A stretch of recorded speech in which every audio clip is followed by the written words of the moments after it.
Kahit gano'n pa kamahal yung luggage bag mo, kung di-zipper naman, mabubuksan at mabubuksan pa rin. Pero tingnan mo tong luggage bag na to. Gawa ito ng Island Elephant. Pero di tulad ng mga pangkaraniwang luggage bag, ito gawa sa aluminum. Para ka nga din bumili sa mall Pero hindi siya presyong mall. Nakabalot pa nga ng plastic yun kapag brand new.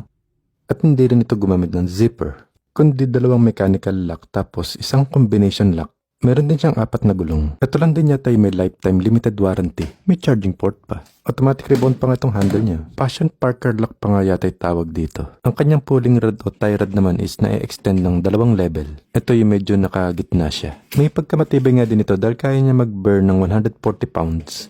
Ang nagustuhan ko dito yung kanyang wheel. Sobrang tahimik.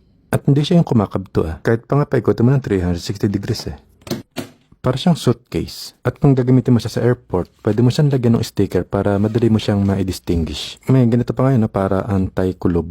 Ito naman yung kanyang susi. Dumaan din to sa 6 rigorous test para sa comprehensive protection ng luggage. Scratch-proof din siya, dust-proof, wear-resistant, waterproof. Ang nagustuhan ko pa dito, meron siyang mga hidden storage o hidden pocket. Tulad nito, kaya kung may itatago ka na ayaw mo mahuli sa'yo, alam mo na. O mga importanteng bagay na gusto mo itago, dito mo ilagay. Kung panay ang outing mo, field trip, seminar sa mga iba't ibang lugar, meeting, kaysa ordinary bag pa gamit mo, magganito ka. Bukod sa mas convenient na siyang gamitin, mas secured pa. Ewan ko na lang kung may makita pang butas yung magtatangka dyan. Siguradong bali yung ballpen niya dyan. Sa pag-set naman ng gusto mong passcode, taas mo lang yung pin doon sa likod tapos ilagay mo yung prepared mong passcode. Ang default niyan is 3 0. Baguhin natin sa 1, 2, 3. Once may set mo na siya, wag mo na kalimutan ulit na ibaba yung pin dito sa likod.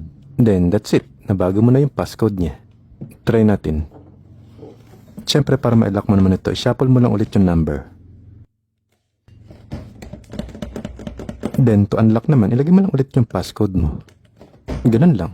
Maganda pa nga dito, pwede mo siyang bitbitin ng pang horizontal o pa vertical. So, kung magla-luggage bag ka na lang din, yung ganito nakatibay at ka-secured.